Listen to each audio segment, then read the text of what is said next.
There is also the karma of reward in contradistinction to that of retribution. This is a type of karma oft forgotten, but one which will become better known in the coming world cycle. Humanity has worked off much evil karma, and the karma based on causes later to be initiated will not generate such dire effects as that of the past. Not all karma is bad, in spite of what man thinks. Much of it is necessarily punitive and distressing, owing to humanity's ignorance and low stage of development. The idea of retribution runs through much of the teaching on karma, for instance, because men seek a plausible explanation of things as they appear to be, and are themselves fond of dealing out retribution. Yet there is far more general good karma than bad, little as you may think it when immersed in such a period as the present. The world illusion and glamour, which prevents the average and ignorant man from seeing life as it truly is. I have already suggested to you that the entire question of karma is as yet imperfectly comprehended.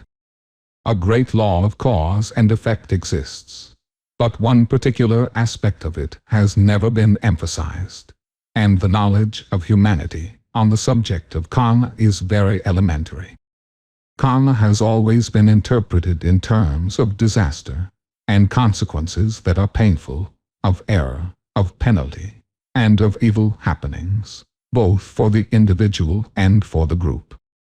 Yet, such is the beauty of human nature, and much that is done is of such a fine quality and so selfless and so happily oriented, that the evil is frequently offset by the good. There is everywhere, little as it may be realized, an abundance of good karma of a potency under the same law equal to that which is regarded as bad. Of this, small mention is ever made. This good karma brings into activity forces which may work out as healing energies in any specific case, both for the individual and for the group.